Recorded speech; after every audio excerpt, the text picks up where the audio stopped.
Anna Storm, what? This is phenomenal. Welcome to Living on Music, my dear. Thank you for having me. Oh, it is such a joy to have you. I've been following your world for a good amount of time lately, and boy, are things cranking along. I we'll talk a little bit about each of the kind of the pieces of your career that have been amazing recently too. You had is trap opera one of the most recent things you've done? Trap Opera is my most recent release. Right. Well, Yeah. talk a little bit about that one since it's your most recent.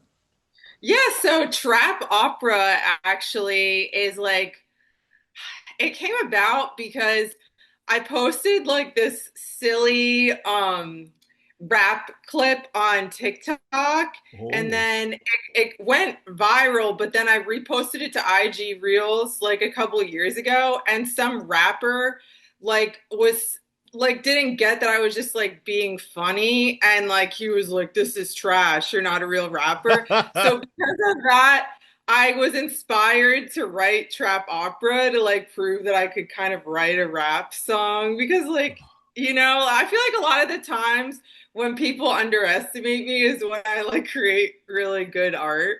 Oh, that's great. And so Oh, I made trap opera. It's kind of a hybrid of different genres. Like I listen to and grew up with a lot of trap music, so it has like the trap drums and right, the aggressive rap style, but then it kind of has like the operatic samples like in right. the instrumental. So it's just kind of like a hybrid, and I feel like that's a lot of like what my music is. It kind of takes from a lot of genres to kind of make its own. Yeah, I think it's that time. I'ma drop some rhymes. Yeah, yeah, yeah, yeah. When you see me in the club, don't be offended. Cause all I does is stuntin', bitch, I look so splendid. Got all these ops up on my asses. They big now when I shine so bright, I'm blingin' on the masses. I am STORMY. Intergalactic from my jacket straight down to my thighs. And if you're finna make it simple, boy, just get in line. Cause I ain't speaking if you influent in dollar signs. Yeah, make it rain, make it pour. Say my name, and a storm. Feel my thunder, hear my roar. The game is over, check the score. Welcome to my opera. The truth so ill, call me a doctor. Conductor of the dance, I'm prima donna of the beat. Sing my aria and get these hoes about their seat. Not long ago, one more margarita. Was that you? Yes, love more margarita. So the music video, actually, I got a just got a text from my videographer, and we just filmed the music video. My friend Riley and I, like 3 weeks ago, Oh, and it's actually done. Because a lot of people, like a lot of my fans, wanted a music video, even though I released the song last summer, and then I had a right, remix featuring PD Pablo right. that came out like in November. I do feel like sometimes like when you release like a video with this song, it kind of just adds that extra like visual element. So I'm really hyped to put the video out because it was a lot of fun to film, and Wow. it's very like 2000s like slay life party girl. Think like Paris Hilton, like Nicole Richie vibes. Ooh, Here comes the storm. They loving me. Get in for free.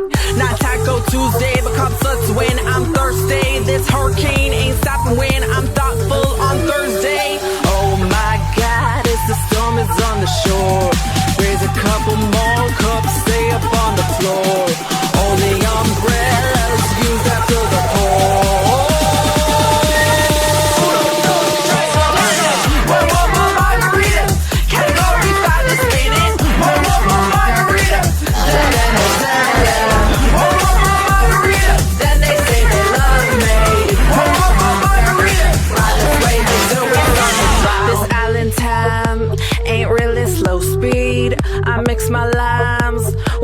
and codeine. Oh my God, it's they watching stopping me. No more sea legs, they falling on their knees. Oh my God, it's the storm is on the shore. Raise a couple more cups, watch it fucking pour. That's fantastic. And again, we'll talk a little bit about your development of music in Weston, Connecticut, as we talked pre-show, where I grew up, Yeah. probably 10 minutes away from where you were, in Wilton. I And I love know. that. We'll talk about your, your musical development. But boy, have things really, at least, what I've been able to assess is there's just a lot going on, not only the music part in studio and recording and singing, and Yeah. you've got the live stuff we'll talk a little bit about, but the TV syncs and placements and the stuff that have been on screen. How did that stuff really begin for you? Because you've done Jubilee, Netflix, award-winning creative, you got Emmy Awards. We'll talk a little bit about each of those, but talk about how the on-screen and media presence began.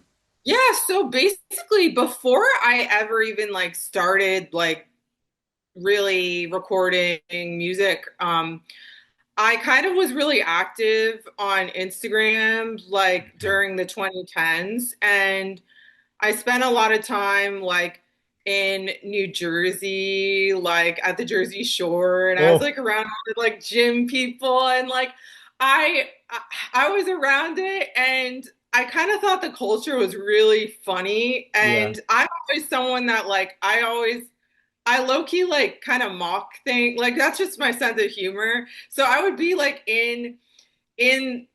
out with all these Jersey people, but right, like and yes, I kind of fit in, but I didn't. And I kind of would just make fun of them. And I kind of like developed a social media persona like on Instagram that I'm like, right, this is kind of funny, and I can just use this for my like entertainment brand. So that's really how the on-screen like presence started. I mean, I feel like a lot of the stuff that I post like on TikTok, some people don't know, like some people take it too literally, and right, it's really not like to be taken literally, right. but Oh, a lot of it's a persona. yeah, I mean, you've got the Amazon Prime, the Lizzo's Watch Out for the Big Girls. Yeah, that got that, which I got the sync placement for that. Thank you. I Yeah, it's an appreciate you. Emmy-winning reality show. Yeah, so I got that just through a battle rapper from New York. I just linked up with that was doing placements. Wow. Yeah, so and then those some of my songs like Confident, Versace Shade got Right, played. So a lot of it has been about like networking too. right. I found that a lot of like my best connections have been, and maybe this is also a reflection of like I've had a lot of like good like hip hop connections, and that's Mhm. kind of like really I kind of grew up listening, well I did grew up listening to hip hop, and that's a big part of who I am like as Yes, an artist. I Yeah. bet. Yeah. I mean, it's just I love the one of the lines is an undeniable screen presence has made you a viral sensation across Ah, major digital platforms, television, streaming. I mean, the Jubilee, Fit oh Fight, yeah, the of just Jubilee yeah, Fit Fight. Netflix Yeah. cameo appearance, right? You made a Yeah, cameo I did. appearance on Chad and JT. Yeah, and this like comedy, these comedians, like I had like a little like cameo there, and then I did, yeah, on the YouTube channel Jubilee, um, Yes, was in the pilot like for Fit Fight, which Fit is like Fight. their newest series. It's like fashion based, and it was like they took the like people that had a Barbie aesthetic and Right. like gave them a gothic makeover. Oh, So that was like really fun, and that just like recently hit like over 1 million views on YouTube. oh, So That's, Oh, yes, mother. That is Y2K Barbie. I live. Baby, Miss Paris Hilton is in the building. she's perfect. I'm Anna Storm. I am a pop star and social media influencer. My personal style is very Y2K, it girl, main character, slay queen. I just like to look like I party all the time because like low-key I do. So it's definitely influenced by Barbie, by like Paris Hilton, Britney Spears, just like I'm that girl. I'm iconic. I'm fierce and I'm fearless. Oh, she really ate this up. You are an actual Emmy Award winner. Yeah, I mean, my technically, because when your stuff has been associated with a Emmy award winning project, yeah. Yes, yes, that's great, and that's a neat thing to have in your back pocket too. Yeah. I won 3 Emmys here in DC. I was in television, Oh, was in TV for 37 years, and it was my entire career, and loved every minute of it. I was a writer, producer, director, and then I became an executive for a while, and said, "No, I don't like just sitting in the office. I like to go do yeah. stuff." But I had a wonderful run, and TV was wonderful too. You really have just got a wonderful run going. What right now is, I know you're playing right here, I'm Washington, playing for my D.C. first DC. Yeah, U Street, the U Street place. Yeah. I mean, And it's called, and I've read this word a bunch of times, and it is this is called the DC Slay Life Takeover. yes, Florida, really. Florida, you had the Neon Slay Life Mocktail Nights.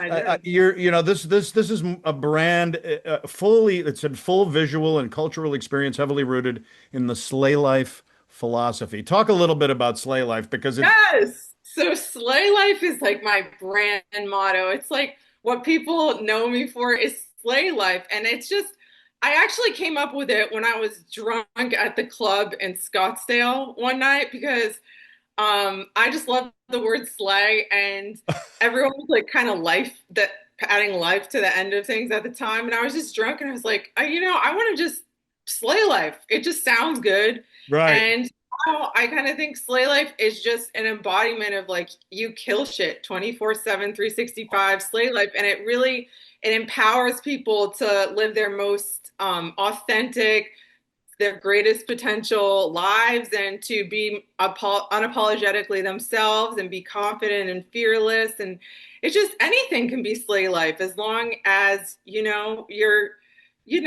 just being you and you're killing it. Oh God, I'm so glad to hear that explanation, because that's been a big part of me looking you up and research. I've been like, Slay Life, Slay Life. I love that, and I love that you opened up on that. It seems like things are churning along, my dear. You got you're playing a lot live too. What is your focus on when you go out and you play live? Because you've got a lot of other stuff going on in your world and in your mind, and emotions and wonderful things and stuff like that. What is the live part of Anna Storm? So the live part of Anna Storm is like so important to me because I feel like especially like through TikTok, I've like built like a really good fan first kind of following of like my stormtroopers. And whenever I'm putting on like a live show in a different city, it's because I basically just got that fan base like through TikTok usually. Right. And they're seeing me for one of the first times and they're so excited. And I really try to create like a really good energetic experience for my fans. And after the show, like I'm all about like as many TikToks as you want, as many pictures. A lot of my fans from TikTok, as you'd probably assume, they're like, a lot of them are like teenagers and stuff. So Right. some of them, maybe they're like first concert or first experience. And I really want to like make it a good like core memory for them, because I know like when I was growing up, like in high school, middle school, I was bullied a lot, and Right. I didn't really have someone like me. So I want to be the person for them that like I wished I had when I was like their Oh, age. yeah. Dancing through the dark again, trying to find the time of day. Flashing lights on my best friend. I guess I'm the phenomenon. Dancing through the dark again, searching for the time of day. Flashing lights on my best friend. I guess I'm the phenomenon.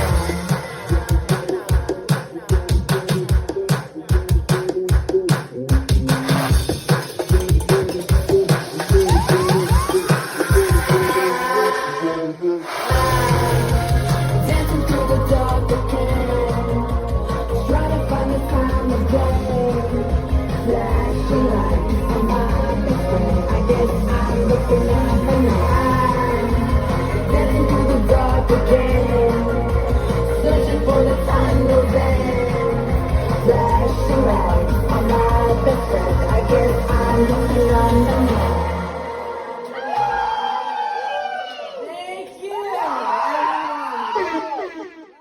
You were born and raised, as I had Yeah, brought up before, yeah, Weston, Connecticut, which is yeah. again one of my. I know that place so well. I love hearing the other people that have born and raised nearby me. And you grew up with a very close-knit family. I love hearing that too. And there was a word I think a sentence something like especially with my dad, who was one of my biggest supporters. Talk a little bit about that early time when music just started to begin to flow, even as a little girl.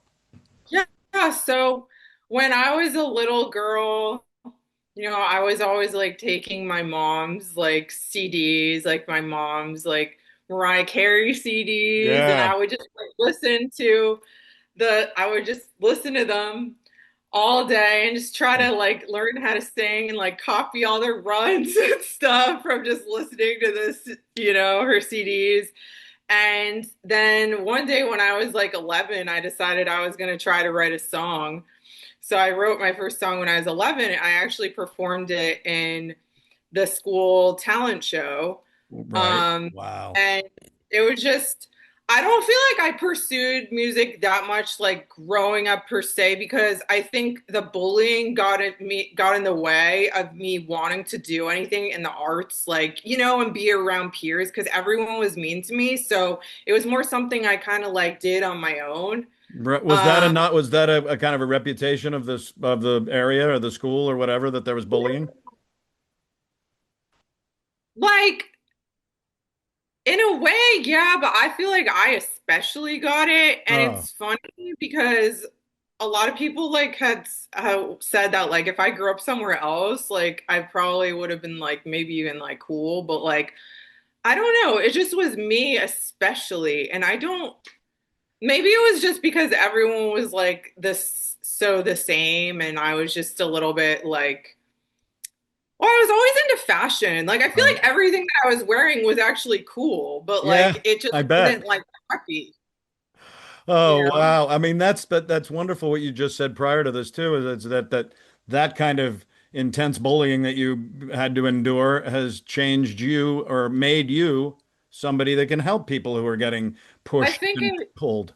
yeah, I think it really has. And it's been really helped me to, yeah, develop into that person that's like stronger and more unapologetically myself. Maybe if I hadn't gone through that, I wouldn't have like kind of the vision that I have. Maybe slay life wouldn't be a thing. So I guess there's some good things that Yes, I don't know. really. The bullying ended up a positive thing in some way. In some aspects, I No, mean, yeah, I love that. You were inspired early by, pop, hip hop, R&B, early yeah. 2000s. So that music came from home or just around you as you were kind of doing things in life early. Definitely not home. It's just kind of from my own like discovery, really. Right.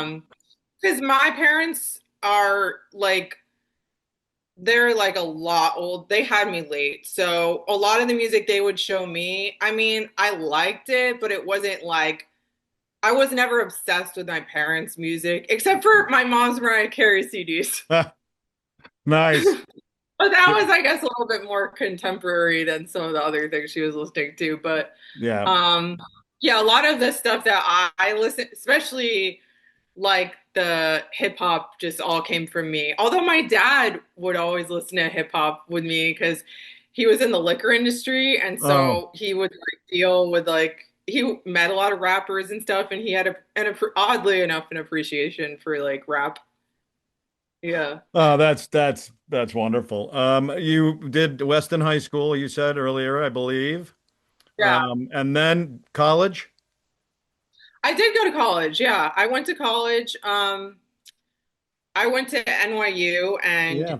University of Connecticut. I finished up at and literally got a degree in freaking like the art, like history, because no, Yeah, college history major. Bada us bing. history major. Yeah, because um, kind of I never really wanted to, but like kind of maybe thought about law school, but I'm not gonna, and I never wanted to do it, you Right. know, but I have a Right. degree now. Yeah. Right. Right. Not that that matters these days, but Well, I mean, and then you went from, college history major. I mean, you really started, music must have really started jumping in because then you eventually moved to Southern California and boom. yeah, yeah. So yeah, I basically got, I had a 9 to 5 job, and it was just so boring, Oh, and wow. it was just terrible. And I literally got fired from it. And my boss was like, Anna, like you're smart, but like Darn it. find something that you really love to do because working in an office just it's not what you're meant to do. And so Right. I thought to myself, what have I always wanted to do? Oh, I'm like, okay, this is like a sign. Because not only after that, I got fired from my other job that oh, I quickly yeah. got after that. That was another off. I'm like, I'm not meant to do this. Let me, let me, try to, see if I can like pursue music, pursue influencing, So I got linked up with a producer who, Josh Stevens. He produced for LMFAO, like Wow. the song like Sexy and I Know It and like Party Rock Anthem, and he's done like a lot of hip hop. Right. Um, and we started working together, and we worked on my first song, Confident, the one that was on Lizzo's show and Real Housewives of Dubai. And that song really is it really talks a lot about like my experiences being bullied like in Connecticut and kind of like developing into the fearless person that I am today. And it's just really like a self-empowerment anthem. I used to get who's that girl up in the lunch line, here with a couple of punch lines. Now I'm laughing to myself. They ask me if I like brunch wine, sitting next to the coastline, but I say I'm okay with being by myself. I'm loving myself. I am who I am, like nobody else. I'm what confidence is. Finding myself was done to get from within. I'm so confident when I walk by. Fears are stripping from my thigh. Guys throw out their weak lines. I'm by myself. Break heels dancing through these club nights. No bare feet under the spotlight. Slaying for my life. I'm loving myself. I am who I am, like nobody else. I'm what confidence is. Finding myself was the So we worked together on that. He produced it and co-wrote it with me, and we worked on a couple of other songs, and it was really helpful having him in the beginning because I didn't know really like I had written songs before, but like Right. he obviously he's won a lot of awards as like a songwriter. So having someone who was such a good producer, had a lot of credentials, like helped me with the writing process. It really I found that, those songs that I did co-write with him, it helped me to eventually like write my own songs better, I would Yeah. say. Yeah. Oh, that's fantastic. And it just seems like things are surging along. Do you have anything coming up after again, some live shows you got coming up? Anything else that's sitting in Anna Storm's pocket ready to come Yes. out? Yes. So I have my next single coming out Oh, on August 26th. It's called Still I Rise. oh, It's like nice. another empowerment anthem. It's kind of like it's like confident, but it's different. It's a little bit more like R&B, Okay. big, um, more like of an urban feel than confident. But like, yeah, I have that now. I actually have a whole album done. It's like my debut album. It's supposed to come out in like the fall, but I'm not 100% sure. But Okay. regardless of when that comes out, my next single I'm releasing, and I'll probably put out another single or Oh, so. that's fantastic. So things are still I mean are surging ahead in that way as well. Yes, I will yes, thank yeah, I will spread the word on that music when it comes out and so you. let's keep in close touch and look, congratulations on where you are, what you've done and things like that and for being on Living on Music. Oh, thank you so much for having me. It was just such a pleasure. Yeah. Yeah, we had a blast. And let's again keep close. Everybody keep close with Anna Storm. You want to follow Yes, this lady. and You make want sure to you want to to follow with a little bit of slay life in your pocket. play Okay. live and make sure that once my one more margarita video dropping soon. Right. Stay on the lookout for that. Should be dropping this week, to be honest, because it's Oh, done. yeah, Yeah, perfect. summer Perfect. anthem. Yeah, and yeah, you can follow me on Instagram, TikTok at it's Anna Storm. Stream my music, Anna Storm. Thanks again very much, Anna, and best luck with everything. Thank you so much. Great.